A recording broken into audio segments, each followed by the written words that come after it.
Hello friends, मैं हूं सन्मय प्रकाश और आप देख रहे हैं यूट्यूब चैनल सरकारी जॉब न्यूज़। तो कई महत्वपूर्ण टॉपिक्स हैं जो देख भी रहे हैं। अजीत पवार का जो निधन हुआ है प्लेन क्रैश में, 3D मैप के जरिए जानेंगे। भारत यूरोपीय यूनियन की जो एफटीए उस पर बातचीत जो पूरी हुई है, अभी एग्रीमेंट हुआ नहीं है। बहुत आपके मन में होगा कि एग्रीमेंट हो गया, अभी नहीं हुआ है। अभी करीब 1 साल लगेगा, बहुत कुछ बदलाव भी हो सकते हैं, चर्चा करेंगे उसके बारे में। और भी कई सारे महत्वपूर्ण टॉपिक्स हैं, सब पर एक एक करके देखेंगे। तो शुरू करते हैं दोस्तों, और पसंद आए तो एक लाइक तो बनता है ना। तो क्वेश्चन यहाँ पर होगा महत्वपूर्ण, इस तरह से प्रश्न आ सकते हैं, सिंपल सा है। किस राज्य के तत्कालीन उप मुख्यमंत्री अजित पवार का निधन हो गया प्लेन क्रैश में 28 जनवरी 2026 को? आंसर होगा महाराष्ट्र। मुझे लगता है पता होगा आपको। तो 66 ईयर के थे और 28 जनवरी को सुबह करीब 8:45 बजे बारामती यानी पुणे में एयरपोर्ट के पास में ही लैंडिंग के दौरान ये हादसा हो गया। और दुर्घटना स्थल पर जो मौजूद प्रत्यक्षदर्शी हैं उनके हवाले से तमाम मीडिया रिपोर्ट्स में ये कहा गया है कि जो प्लेन है वो दुर्घटनाग्रस्त होते ही एक जोरदार धमाका हुआ, उसमें आग लग गई थी। और प्लेन में जो मौजूद थे अजित पवार, उनके personal assistant, security guard, plane के स्टाफ, पायलट, उन सब की जान चली गई। करीब 5 लोगों की मौत की पुष्टि की गई है डीजीसीए के द्वारा। ठीक है। तो अजीत पवार जो है ना वहां पर महाराष्ट्र पंचायत चुनाव को लेकर जनसभा को संबोधित करने के लिए जा रहे थे। ये प्लेन है जो क्रैश हुआ है, इसी तरह का प्लेन है। और ये premium business jet chartered plane है जिसका इस्तेमाल आमतौर पे बिजनेसमैन, वीआईपी ये सब करते हैं। और ये कनाडा की बम्बार्डियर एरोस्पेस कंपनी है, उसके द्वारा निर्मित है, उसके द्वारा बनाया हुआ है। और ये दिल्ली की एक प्राइवेट जेट चार्टर ऑपरेटर है वीएसआर वेंचर्स, तो उसके द्वारा ये संचालित किया जाता है। इस प्लेन का जो ओरिजिनल नाम है वो है लियर जेट 45। 2 इंजन होते हैं, एक इस तरफ एक ठीक दूसरी तरफ है। और बहुत फास्ट होता है, तेज कंट्रोल और बेहतर मतलब बैलेंस के लिए जाना जाता है। रफ्तार इसकी 860 से 870 किलोमीटर पर आवर होती है। रेंज ज़बरदस्त है, एक बार में ये 3700 किलोमीटर की उड़ान भर सकती है। और इसकी यात्री क्षमता है 6 से 8 यात्रियों की। ठीक है। इस्तेमाल वही business travel, VIP movement, medical emergency, इन सब के लिए होता है। और इसके जो पायलट थे सुमित और फर्स्ट ऑफिसर संभावित पाठक, वो उड़ा रहे थे इसको। तो उनका भी निधन हो गया इसके दौरान। ठीक है। अब ये कैसे हुआ इस चीज को देखेंगे। एक तो समझिए कि पुणे से वो पहुंचे थे ये विमान के साथ, विमान में बैठ के अजित पवार बारामती एयरपोर्ट पर। ठीक है। और यहीं पर ये दुर्घटना हुई है, जो नज़ारा आप देख रहे हैं। आग लग गई और सबकी डेथ हो गई उस दौरान। तो इसको 3D मैप के जरिए इस चीज को समझते हैं। ठीक है। अब आप देखिए, प्यारा भारत है अपना, और फिर चलते हैं महाराष्ट्र की ओर। ये है महाराष्ट्र। ठीक है। और यहां पर है मुंबई। ठीक है। और यहाँ है बारामती। बारामती क्या है? पुणे का एक क्षेत्र है बारामती। तो यहाँ जो हवाई अड्डा है ना, उसका उपयोग मुख्य तौर पर पायलट ट्रेनिंग, निजी विमान संचालन, इन सब के लिए किया जाता है। ये है छोटी सी पट्टी है, बहुत लंबी नहीं है। और अगर विजिबिलिटी कम है तो पायलट की सहायता के लिए यहाँ पर कोई भी नेविगेशनल उपकरण मौजूद नहीं है। ठीक है। तो इसलिए पायलट को न केवल लैंडिंग के लिए बल्कि अन्य विमानों से बचने के लिए भी जो ना विजुअल चीज़ों पर बहुत ज़्यादा निर्भर रहना पड़ता है, मतलब खुद देखना पड़ता है। ऐसे हवाई अड्डे पर संचालन के लिए रेडियो संचार उपकरण होते हैं। रेडियो के जरिए कम्युनिकेशन मेनली होता है। और ये महत्वपूर्ण बात है। ठीक है। क्योंकि ये जो क्रैश हुआ है उसमें बड़ी वजह सामने आ रही है कि संभावित है कि दृश्यता कम हुई है, विजिबिलिटी बहुत कम हो गई, इसकी वजह से ये क्रैश हुआ है। ठीक है। और यहाँ पर आपको बताऊं कि जो नागरिक उड्डयन मंत्रालय है उसके अनुसार बारामती एक अनियंत्रित अनकंट्रोल्ड हवाई अड्डा है, जिसका मतलब है कि यहाँ पर कोई भी एटीसी नहीं है, यानी एयर ट्रैफिक कंट्रोलर नहीं है। इसके बावजूद यहाँ पर इस हवाई अड्डे पर जो एयर ट्रैफिक है उसके लिए कम से कम मतलब एक ही सीनियर अधिकारी मौजूद रहता है। और मेनली यहाँ पर ये फ्लाइंग स्कूल के लिए है। फ्लाइंग स्कूल मतलब जो हाँ ट्रेनिंग दी जाती है नए पायलटों को। ठीक है। अब ये दुर्घटना हुई कैसे? तो देखिए जो जानकारी सामने आई है उसके अनुसार पायलट ने हवा और दृश्यता यानी विजिबिलिटी की स्थिति के बारे में रेडियो से पूछा था। वहाँ जो एयरपोर्ट जो पर जो मौजूद वहाँ स्टाफ है उससे रेडियो के जरिए, ठीक है। अब हुआ यूं चीज़ों को देखते हैं। अब मैंने आपको बताया था कि इस तरफ मुंबई है मुंबई से प्लेन इधर के बारे इधर आया तो करीब 3000 मीटर की ऊंचाई पर था। 3000 के ऊपर ऊंचाई से सुबह सुबह का 8:45 बजे का वक्त है, तो उसमें विजिबिलिटी बहुत कम थी। तो पायलट जो है विमान को यहाँ पर लेकर आया, फिर इधर से आकर, ठीक है, उसको दिखाई नहीं दिया तो उसने एक चक्कर लगाया यहाँ पर इस तरीके से। ओके, चक्कर लगाने के बाद मतलब उसने बताया है कि हमें दिखाई नहीं दे रहा है। ओके, चक्कर लगाने के बाद उसने मतलब अपनी जो उड़ान है ना उसको नीचे किया, ठीक है, कोशिश की कि हम और बेहतर ढंग से इसको देख पाएं। तो फ्लाइट ट्रैकर एक सर्विस है, फ्लाइट रडार 24 एक वेबसाइट है, वहाँ पर आप चेक कर सकते हैं कि कौन से विमान की क्या स्थिति है।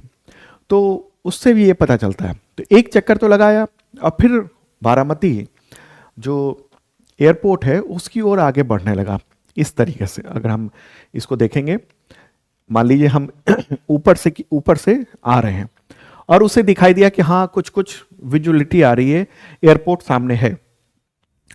1500 से अधिक उड़ानें उड़ा चुके थे ये कप्तान, और जो सह पायलट है 15,000 घंटे 15,000 घंटे उड़ान का अनुभव था। पायलट को को पायलट को भी इतना था। तो गो अराउंड यानी एक बार चक्कर लगाने के बाद उनकी स्थिति के बारे में पूछा गया तो पायलट ने रेडियो पर यह कहा कि रनवे 11 पर लास्ट अप्रोच हम कर रहे हैं। ये है रनवे 11, ठीक है। तो जो एयरपोर्ट है वहां से ऑपरेटर ने रेडियो के जरिए पूछा कि क्या रनवे उनको दिखाई दे रहा है, तो फिर भी कहा कि रनवे अब उनको ठीक से नहीं दिखाई दे रहा है और हम आपको सूचित करेंगे, ठीक है। तो फिर उसके बाद फिर ये कहा कि हाँ हमें रनवे अब दिखाई देने लगा। तो करीब 8:45 के आसपास, एग्जैक्ट अगर टाइम कहेंगे तो सुबह के 8:43 पर 8:43 पर विमान को उतरने की अनुमति दे दी गई। उसका हुआ यूं कि ये जो विमान है ना, प्लेन है, वो आया और वो देख नहीं पाया ठीक से कि ये जो रनवे है वो यहाँ पर है, और उसकी जो क्रैश लैंडिंग हो गई ठीक यहाँ पर इस जगह पर। कुछ विजुअल्स आ रहे हैं जिसमें ये पता चल रहा है कि विमान जो है ना उतरने के पास वो थोड़ा टेढ़ा हो गया था, ठीक है। अभी इंक्वायरी से पता चलेगा और उसके बाद का नतीजा देख रहे हैं आप कि यहाँ पर ये क्रैश हो गया। ये हवाई पट्टी ये थी, इसको लैंड यहाँ करना था, लेकिन इसने ये ठीक बगल में यहाँ पर ये गिर गया। पायलट ने कोई इमरजेंसी सिग्नल नहीं दिया था, मेडे कॉल भी नहीं किया था। मेडे कॉल से क्या पता चलता है? मेडे कॉल मतलब जब इमरजेंसी हो, बहुत स्थिति गड़बड़ हो तो मेडे कॉल दिया जाता है। मेडे मेडे पायलट बोलते हैं। इससे इमरजेंसी सिचुएशंस वहाँ उस एयरपोर्ट पर जो है ना वो शुरुआत कर दी जाती है ताकि बचाव का काम किया जा सके, लेकिन मेडे कॉल भी नहीं हुआ। ओके, और इस दौरान ये बताया गया कि यहाँ और कोई विमान उड़ान नहीं भर रहा था फ्लाइंग क्लब का। तो इसी के दौरान ये देख रहे हैं इस तरीके से इसमें डेथ हो गई अजित पवार की। महाराष्ट्र के उप मुख्यमंत्री, बहुत दमदार लीडर थे। इनके बारे में अगर हम कहेंगे पर्सनल, लेकिन उससे पहले ये देख लीजिए, ये फोटोग्राफ है। ये पायलट थे सुमित और फर्स्ट ऑफिसर यानी उप पायलट ये है संभावी, ठीक है। यही दोनों विमान को उड़ा रहे थे और बहुत पर्याप्त अनुभव था इनके पास 15,000 घंटे का, ठीक है। तो ये जो दुर्घटना हुई है, ये जो घटना हुई है, ये बड़ा ही दुखद है। प्लेन क्रैश, इससे पहले जो प्लेन क्रैश हुआ था अहमदाबाद में, तो उस समय गुजरात के पूर्व मुख्यमंत्री उनका निधन हो गया था, ठीक है। और अभी महाराष्ट्र के उप मुख्यमंत्री का निधन हो गया है। अजित पवार के पर्सनल अगर चीज़ों को देखेंगे, देखिए वो 1982 में एक सहकारी चीनी कारखाने के बोर्ड के लिए चुने गए थे और अपनी राजनीति की करियर की शुरुआत की थी। इनके चाचा कौन है? वो है शरद पवार, महाराष्ट्र की राजनीति के मतलब बहुत दमदार लीडर माने जाते हैं, ठीक है। तो उन्हीं के साथ उन्होंने करियर की शुरुआत की थी, उनके अंडर में रह के। 1991 में पुणे जिला केंद्रीय सहकारी बैंक का अध्यक्ष चुना गया था इनको। 1991 में पहली बार बारामती संसदीय क्षेत्र से लोकसभा के लिए चुने गए थे। बाद में अपने चाचा यानी शरद पवार के लिए उन्होंने ये सीट खाली कर दी थी। अजित पवार जो है ना, बारामती जहां पर वो पहुंचे थे, जहां प्लेन क्रैश हुआ है, उस विधानसभा क्षेत्र से 7 बार महाराष्ट्र विधानसभा के लिए चुने गए थे, विधायक बने थे। नवंबर 2019 में एनसीपी में उन्होंने फूट डाली और फिर बीजेपी वाली जो सरकार थी उसमें शामिल हो गए थे और डिप्टी चीफ मिनिस्टर बने थे। फिर फरवरी 2024 में चुनाव आयोग ने पार्टी का नाम और चुनाव चिन्ह जो है ना वो अजित पवार को ही दे दिया था और इनके चाचा यानी शरद पवार को दूसरा चिन्ह रखना पड़ा था। तो अजित पवार जो है ना महाराष्ट्र की राजनीति में एक प्रमुख चेहरा थे। करीब 5 बार वो डिप्टी चीफ मिनिस्टर रह चुके थे और उनका दुखद अंत हुआ है। तो ये है मूल बातें 3D मैप के जरिए आपने जाना। अब बात करते हैं महत्वपूर्ण, और यहां पर चर्चा क्या होगी, मदर ऑफ ऑल डील्स की। क्वेश्चन क्या होगा यहां पर, भारत और यूरोपीय यूनियन के बीच में जनवरी 2026 में किस तरह के ट्रेड एग्रीमेंट पर बातचीत पूरे होने की घोषणा हुई है। आंसर का है FTA यानी फ्री ट्रेड एग्रीमेंट। और ये क्लिपिंग भी देख रहे हैं न्यूज़ का, इतनी खबर तो होगी, लेकिन आपको ये खबर होगी ज़्यादातर स्टूडेंट्स को कि ट्रेड एग्रीमेंट साइन हो गया है। ठीक है, एक्चुअल में ट्रेड एग्रीमेंट अभी नहीं हुआ है, अभी केवल और केवल बातचीत हुई है और 2 दशक से अधिक समय तक ये चल रही थी बातचीत और वो आखिरकार 27 जनवरी को ये पूरी बातचीत पूरी हो गई है। और इस समझौते को mother of the all deals कहा जा रहा है क्योंकि इससे लगभग 2 अरब लोगों का बाजार बनेगा और ये दोनों जो बड़ी अर्थव्यवस्थाएं हैं उनको मदद मिलेगी आपस में। तो भारतीय प्रधानमंत्री नरेंद्र मोदी, यूरोपीय कमीशन की president Ursula von der Leyen और यूरोपीय काउंसिल के जो प्रेसिडेंट हैं Antonio Luis Santos da Costa, मतलब इन तीनों ने ये ऐलान किया है बातचीत पूरी होने का। मतलब हमने 2 दशकों तक बातचीत की, अब ये बातचीट पूरी हो चुकी है। हमने ये तय कर लिया है कि क्या क्या चीज़ें साझा करेंगे, हम किस चीज़ पर कितना रिबेट देंगे, कितना हम टैरिफ रखेंगे, ये सब कुछ बात होगी। तो ये जो डील है उसके तहत भारत को यूरोपीय यूनियन में 97% टैरिफ लाइन पर प्रेफरेंशियल एक्सेस मिलेगा। मतलब ये हुआ कि यूरोपीय यूनियन में भारत के लगभग 90.7 एक्सपोर्ट पर टैरिफ बिल्कुल ख़त्म हो जाएगा और भारत की अब तक की सबसे बड़ी ट्रेड डील थी ये। अब देख लीजिए कि ये यूरोपीय यूनियन क्या है। देखिए यूरोपीय यूनियन जो है ना वो मैप में देख रहे हैं, यूरोप में करीब टोटल 27 देशों का एक राजनीतिक और आर्थिक संघ है। उद्देश्य ये कि पीस, साझा बाजार, ट्रेड करना, आपस में बेहतर ढंग से सहयोग को बढ़ावा देना, और ये व्यापार मुद्रा को लेकर भी काम करता है। इनमें से बहुत सारे देशों ने एक ही मुद्रा अपनाई हुई है, यूरो। ठीक है, तो आपस में ये लोग बहुत समन्वय करते हैं। अब कुछ महत्वपूर्ण तथ्य को देख लेते हैं। ये जो FTA जिस पर बातचीत पूरी हुई है उसको लेकर ये क्लियर रखिएगा कि अभी एग्रीमेंट नहीं हुआ है, अभी केवल और केवल बातचीत पूरी हुई है। ठीक है, मैं और बताऊंगा आगे। एक और देश है उससे भी केवल बातचीत ही पूरी हुई। देखिए, तो भारत और यूरोपीय यूनियन जो है ना दोनों के बीच में ये हो गया है। और इसमें आपको बताऊं कि ये यूरोपीय यूनियन से वहाँ की जो संसद है ना उससे परमिशन की ज़रूरत है, तो उससे मंजूरी 2027 में मिलने की उम्मीद है। और तब यानी यूरोपीय संसद से परमिशन मिलने के बाद इस पर सिग्नेचर होगा। मतलब अभी 1 साल बचा हुआ है। कितना हिस्सा तत्काल लागू होगा, मतलब जब सिग्नेचर होगा उसके तुरंत बाद, कितना उसके बाद क्रमशः लागू होगा, यानी पहले साल, दूसरे साल, तीसरे साल, तो ये अभी तय नहीं है, बाद में तय होगा। लेकिन ये है कि 6 से 7 साल इम्प्लीमेंटेशन शेड्यूल वो तय किया गया है। लगभग 87% निर्यात को GSP यानी जनरलाइज्ड स्कीम ऑफ प्रेफरेंसेस उसका लाभ पहले मिलता था और 1 साल के लिए अब इंतज़ार करना होगा क्योंकि अब ये एग्रीमेंट अभी पूरा एक्चुअल में सिग्नेचर हुआ नहीं है। ठीक है, तो ये है महत्वपूर्ण बात।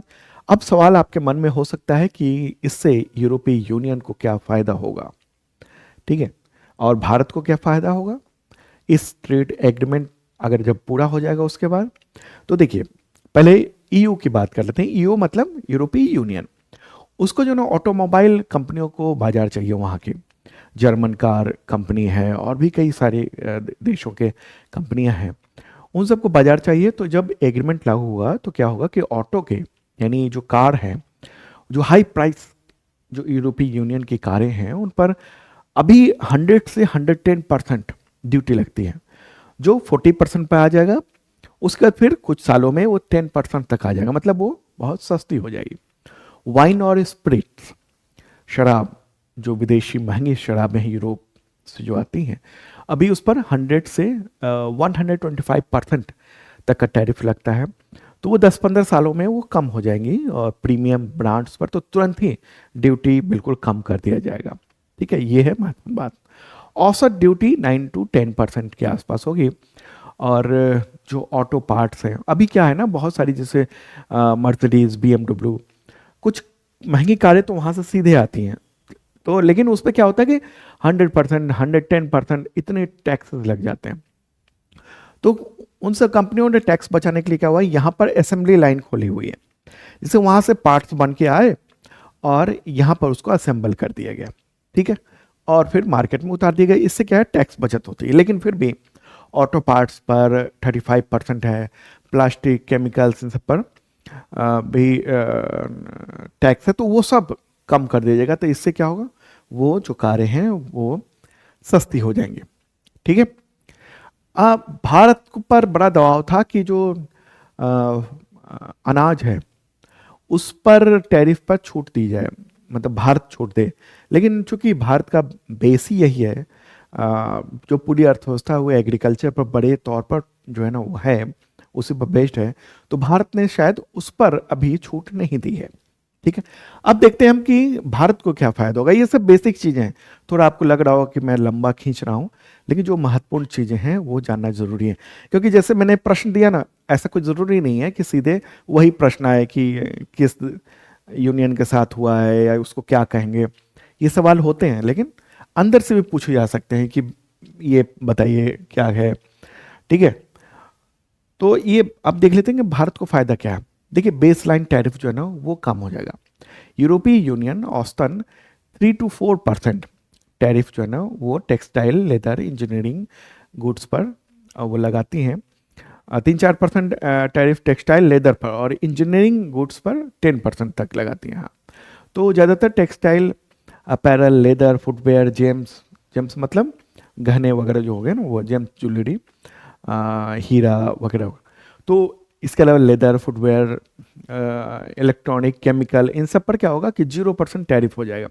तो बिजनेस सर्विसेज के लिए आसान पहुंच हो पाएगी वहां पर।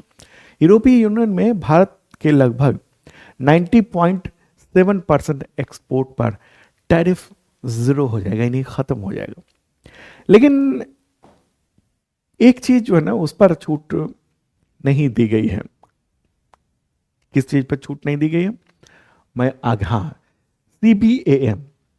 सीबीएएम क्या है, बहुत ही चर्चित है, एग्जामिनेशन में पूछे गए हैं खासतौर पर यूपीएससी और स्टेट पीसीएस में। वह है कार्बन बॉर्डर एडजस्टमेंट मैकेनिज्म। ठीक है, ये ध्यान रखिएगा, कार्बन बॉर्डर एडजस्टमेंट मैकेनिज्म। यूरोपीय यूनियन ने क्या क्या हुआ है कि कहा है हम 2026 से जो गहन कार्बन उत्सर्जन करने वाली जो इंडस्ट्री है उससे जो प्रोडक्ट प्राप्त होता है उस पर हम कार्बन टैक्स लगाएंगे। वही कार्बन टैक्स, उसका जो ऑफिशियल नाम है वो सीबीएएम है, यानी कार्बन बॉर्डर एडजस्टमेंट मैकेनिज्म। मतलब जो उद्योग ज़्यादा उत्सर्जन पैदा करते हैं ऐसे, उन पर हम कार्बन टैक्स लगाएंगे, ताकि जो पर्यावरण को नुकसान हो रहा है उसके हित के लिए कुछ काम किया जा सके। अब ये उसका अपनी सोच है। ठीक है, तो भारतीय निर्यातकों के लिए, एक्सपोर्टर्स के लिए अनुमानित कार्बन जो टैक्स है ना वो 20 से 35% तक कुछ शिपमेंट पर इसी साल 2026 से लागू हो जाएगा, फरवरी मार्च से कही जा रही है बात। भारत चाह रहा था कि इस पर हमको छूट मिल सके, लेकिन यूरोपीय यूनियन ने कहा कि हम छूट नहीं देंगे, इस पर कोई बात नहीं करेंगे, क्योंकि ये एनवायरनमेंट से रिलेटेड, इकोलॉजी से रिलेटेड महत्वपूर्ण इशू है। लेकिन यूरोपीय यूनियन ने ये बात जरूर कही है कि हम भारत को ये गारंटी दे सकते हैं कि अगर दुनिया के किसी भी देश को कार्बन टैक्स में यानी सीबीए में अगर कोई छूट देगा तो भारत को भी ये छूट मिलेगी। तो इससे क्या है ना कि वहाँ अभी जो मतलब 2025 तक जो स्टील, एल्यूमिनियम और इंजीनियरिंग प्रोडक्ट्स हैं, तो उस पर टैक्स जो है ना वो नॉर्मल टैरिफ लगता था। टैरिफ मतलब आयात शुल्क, वहाँ जो सामान जा रहा है उस पर वो देश जो या वो संगठन, वो यूनियन जो टैक्स लगा रहा है वो केवल वही लगता था। अब क्या होगा, प्लस हो जाएगा ये कार्बन टैक्स। तो इससे स्टील, एल्यूमिनियम, इंजीनियरिंग प्रोडक्ट्स ये सब प्रभावित होंगे, क्योंकि उसको बनाने में कार्बन एमिशन बहुत ज़्यादा होता है। अब कैसे होता है, देखिए उसके लिए जो बिजली लगती है उसके लिए कोयला जलाना पड़ता है, तो ये सब चीज़ें हैं।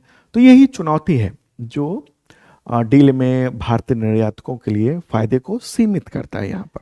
ठीक है, तो ये जो महत्वपूर्ण चीज़ें थी वो मतलब समझिए कि आपको जैसे आप चाय बनाते हैं और पत्तियां रहती हैं, तो जो छान के दे देते हैं चाय जो आपके लिए इम्पॉर्टेंट है, तो वही मैंने जिस्ट जो है ना पूरा बता दिया है इस एग्रीमेंट का।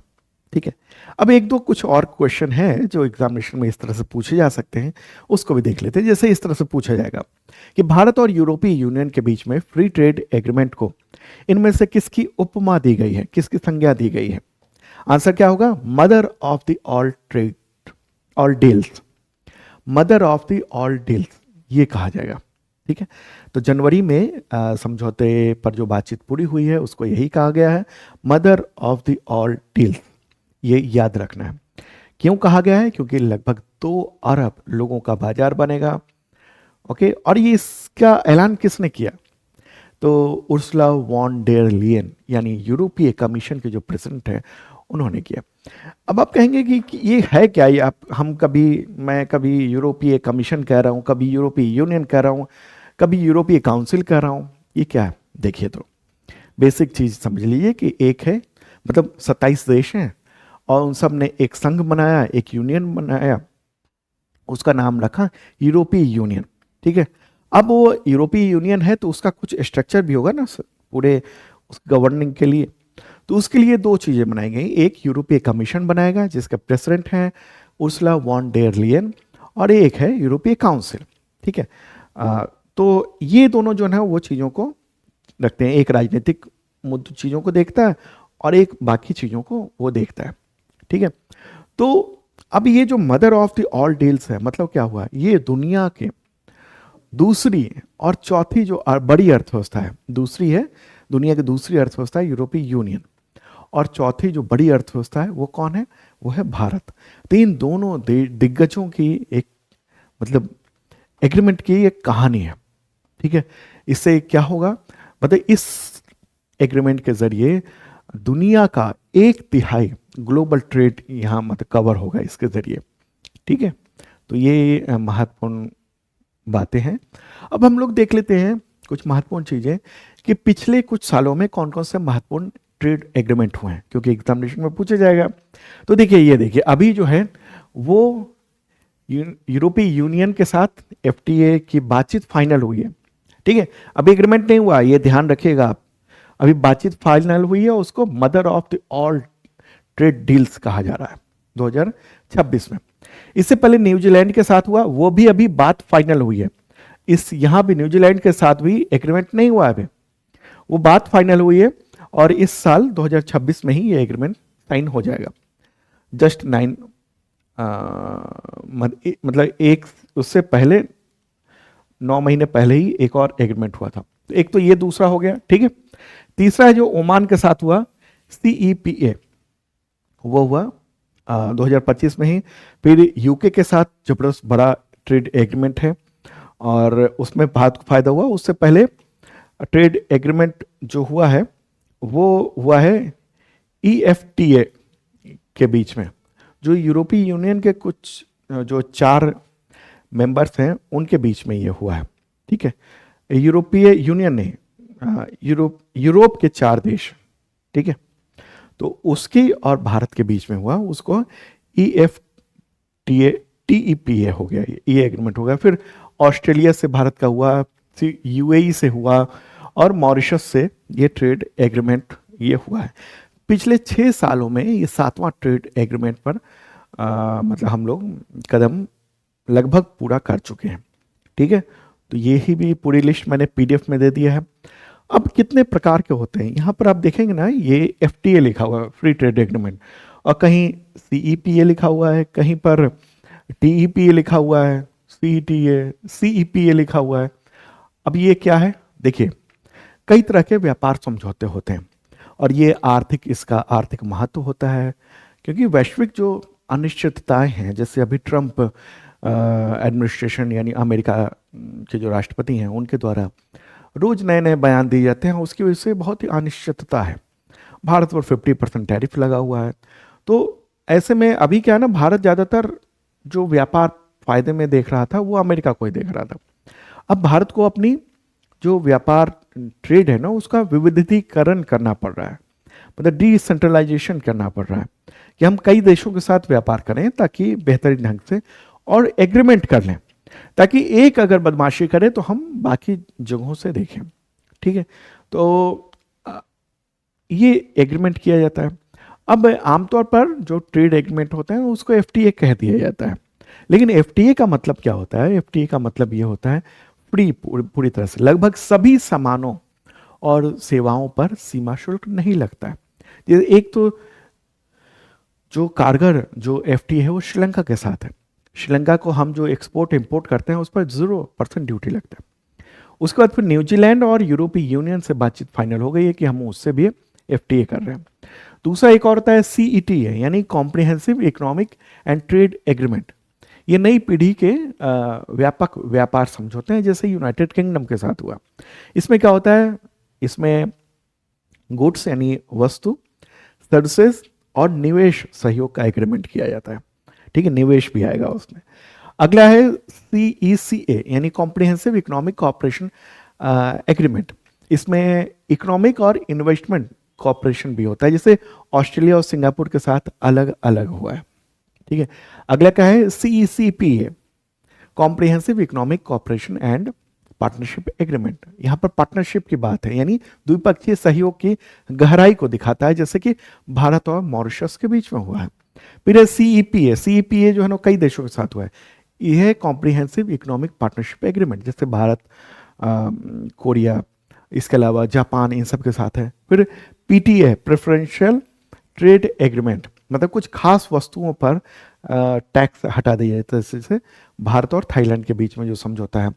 फिर आरटी है रीजनल ट्रेड एग्रीमेंट, ये एक क्षेत्र में कई देशों के साथ मिलजुल कर ये ट्रेड एग्रीमेंट किया जाता है। फिर टीईपीए यानी trade and economic partnership agreement, ये वस्तु, सेवा, निवेश, इन सब का बहुत विस्तारित ये संस्करण होता है। ठीक है, चलिए आगे बढ़ते हैं। एक और भी कई सारे प्रश्न हैं, उस सबको भी देखते हैं। मुझे लगता है पसंद आ रहा हो तो लाइक बटन जरूर दबाइएगा, और हाँ, इस चैनल को सब्सक्राइब जरूर करिएगा आप, और बेल आइकन पर ऑल का बटन भी दबाइएगा। आगे बढ़ते हैं, उससे पहले बताऊं कि इसका जो पीडीएफ है ना वो फ्री में अवेलेबल है और काफ़ी डिटेल में है, जो सब मैंने बताया वो सब कुछ। ठीक है, तो वो आपको मिल जाएगा शार्प लर्निंग ऐप पर, गूगल प्ले पर ये शार्प लर्निंग ऐप है, या फिर आप सन्मय प्रकाश पे सर्च कर लेंगे तो ये ऐप आपको मिल जाएगा।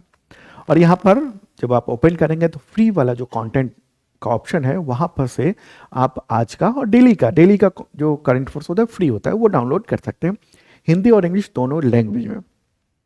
और अगर आप करंट अफेयर्स की शानदार तैयारी करना चाहते हैं तो मेंबरशिप प्लान ले सकते हैं। अभी ऑफर भी चल रहा है, 1-2 दिन में ये ऑफर समाप्त होने वाला है, रिपब्लिक डे ऑफर। तो उसके तहत करीब आधे से भी कम प्राइसेस हो गए हैं।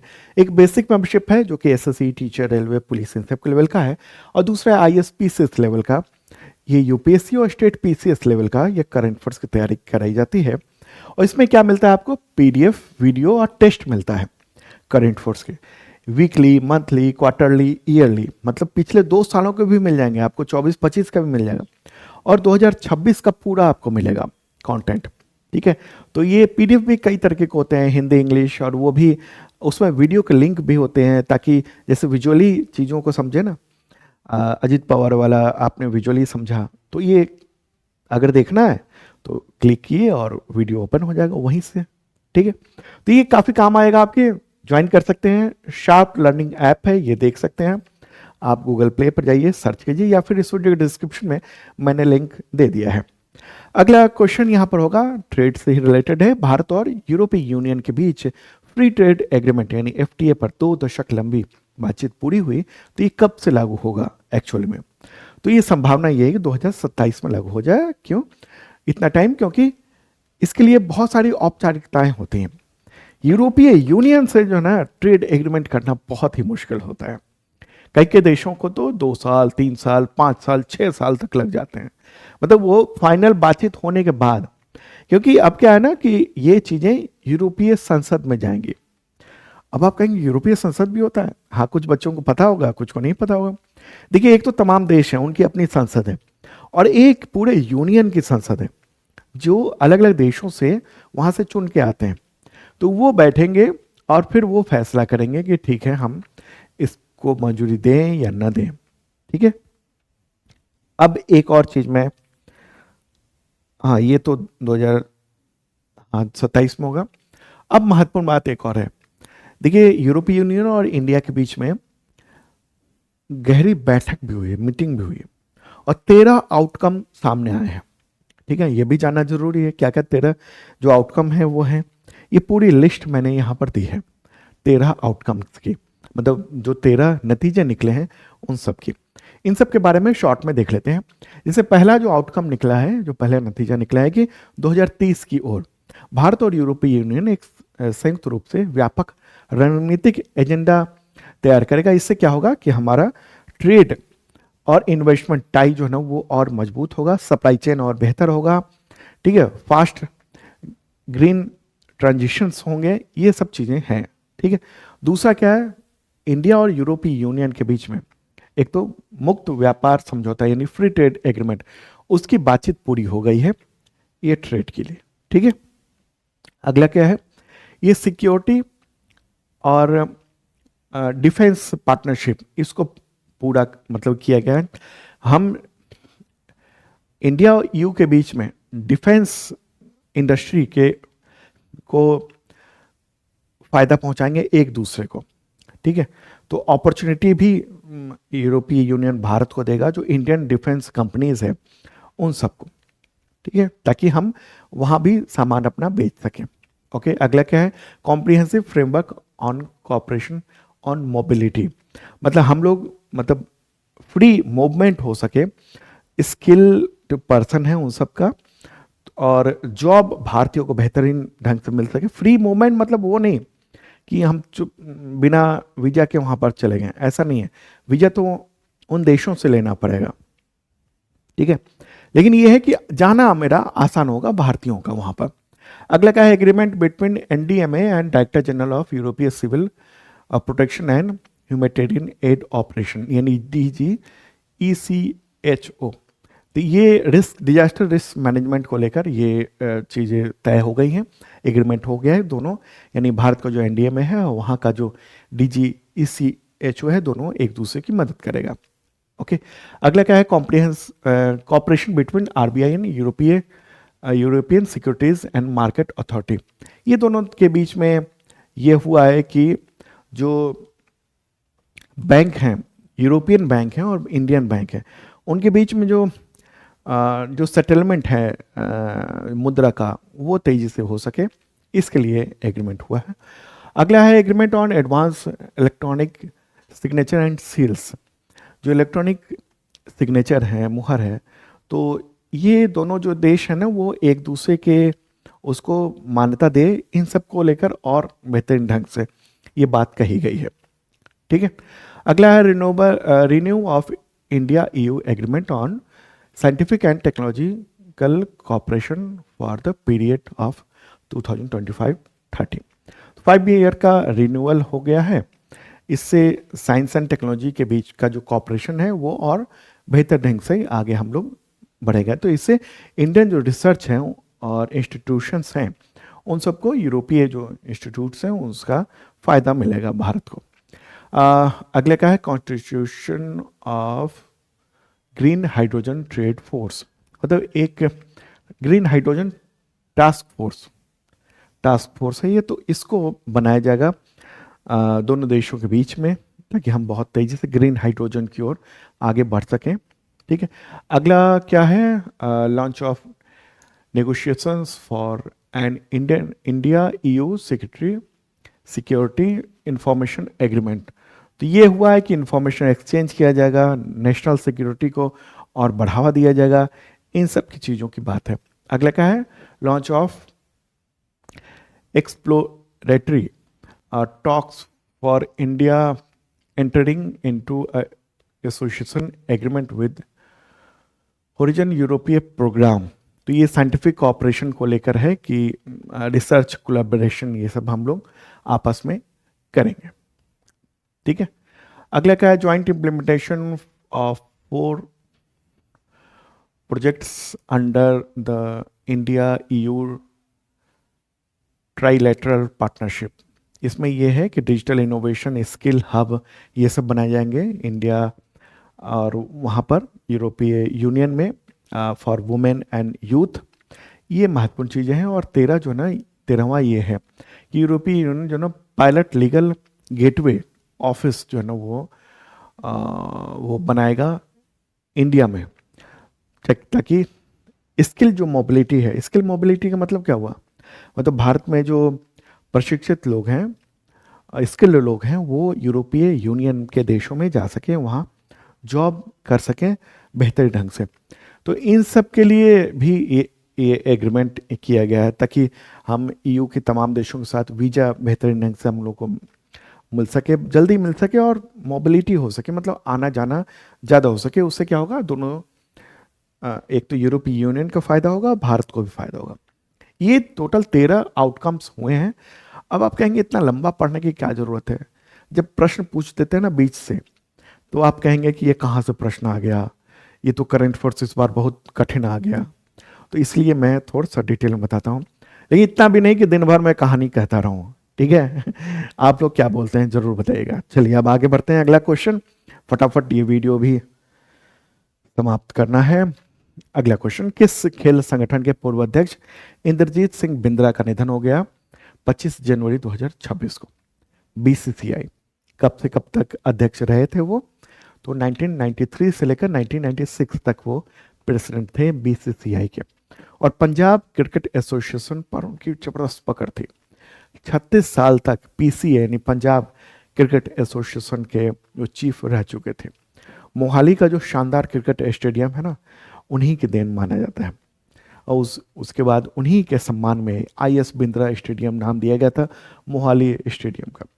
आपको बताऊं कि 1987 से पहले वर्ल्ड कप जो ना इंग्लैंड में ही हुआ करता था, 1980 के दशक में, सिर्फ इंग्लैंड में। और यही थे, इन्हीं के प्रयास से वो क्रिकेट मैचेस जो है ना वो इंग्लैंड से बाहर निकला। ओके, चले आगे बढ़ते हैं। और उसी की वजह से भारत, पाकिस्तान या और दूसरे देशों में वर्ल्ड कप खेले जाते हैं। अगला क्वेश्चन, किस राज्य ने तंबाकू और निकोटीन से बने उत्पादों की बिक्री पर पूरी तरह से प्रतिबंध लगा दिया? आंसर का ओडिशा। महत्वपूर्ण ये खबर है, और ये करने वाला भारत का पहला राज्य ये बताया जा रहा है।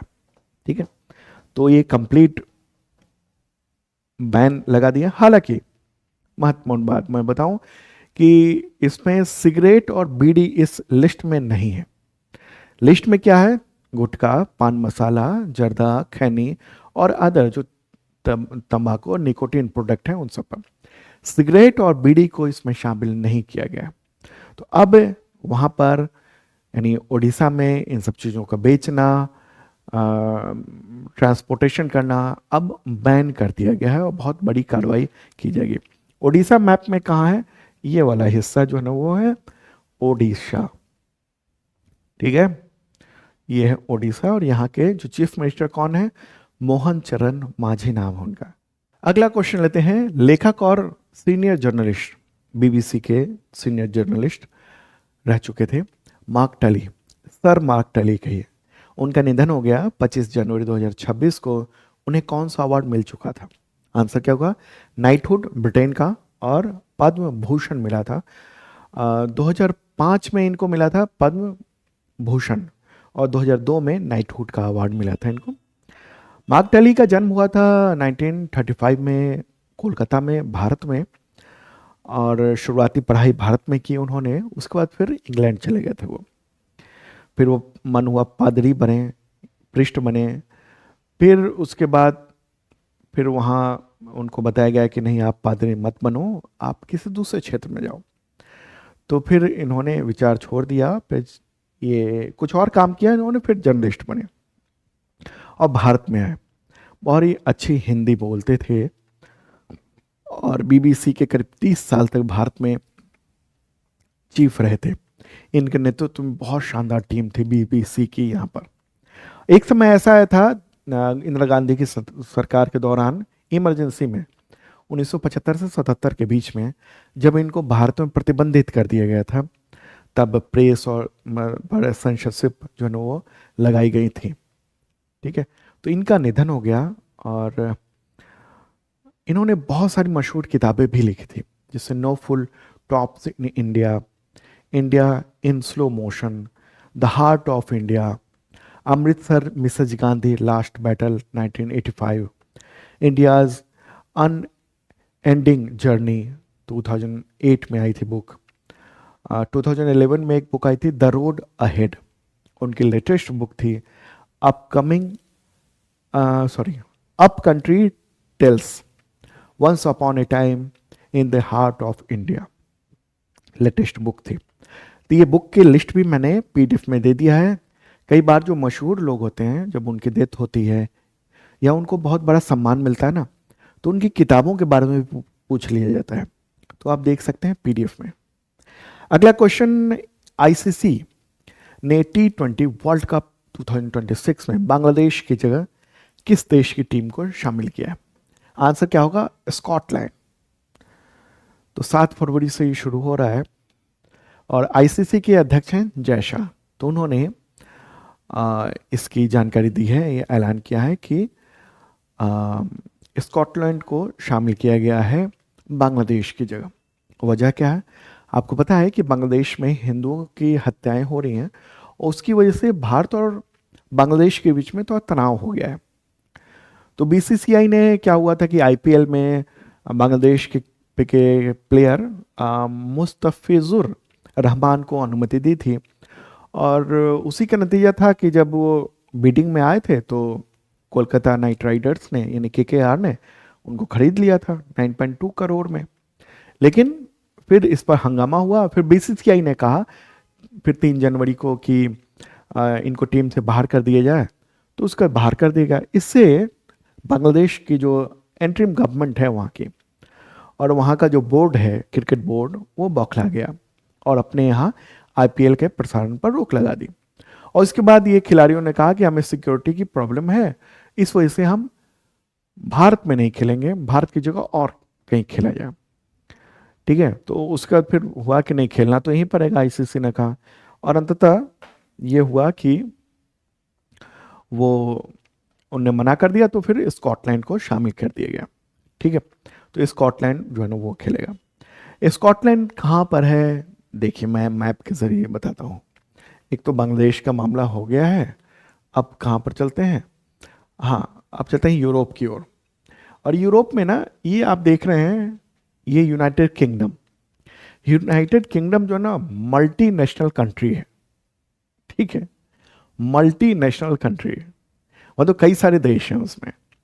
और कौन कौन से हैं? एक इंग्लैंड है, ठीक है, एक जो है वो ये नॉर्दर्न आयरलैंड है, ये भी एक नेशन है, और ये स्कॉटलैंड है इस तरफ, यहाँ पर ये भी एक नेशन है। ठीक है, ये इंग्लैंड हो गया, और ये वेल्स भी है एक। हाँ, तो कई सारे नेशंस का एक कंट्री है, और वहाँ पर अपनी अपनी संसद भी है, और वहाँ पर फर्स्ट प्राइम मिनिस्टर कहा जाता है। और इंग्लैंड का जो प्राइम मिनिस्टर होता है वो, या फिर पूरे यूनाइटेड किंगडम का एक प्राइम मिनिस्टर होता है। ठीक है, तो ये है बात। तो अभी तक क्या आप सुनते होंगे ना, इंग्लैंड खेल रहा है, अब ये भी खेलेगा। ठीक है, अगला क्वेश्चन लेते हैं। ग्रैंड स्लैम में सिंगल कैटेगरी का 400वां मैच जीतने वाले दुनिया के पहले खिलाड़ी कौन बन गए हैं? आंसर होगा नोवाक जोकोविच। क्या नाम है उनका? नोवाक जोकोविच। सर्बिया के दिग्गज टेनिस स्टार हैं नोवाक जोकोविच। तो उन्होंने ये उपलब्धि 24 जनवरी 2026 को ऑस्ट्रेलियन ओपन के दौरान ये हासिल की है उन्होंने। ठीक है, अगला क्वेश्चन एक और।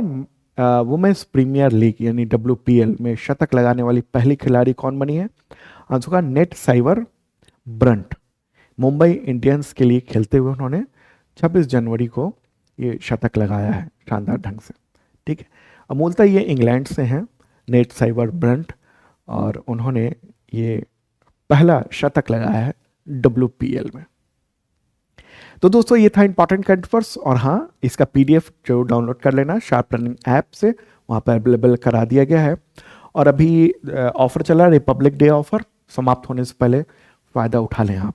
ओके, और बताऊं कि मैं जल्द ही बता दूंगा, या तो 31 को शायद, हाँ 31 को ही जनवरी का जो मंथली करंट अफेयर्स है ना, वो भी आएगा 31 को ही। Okay, bye.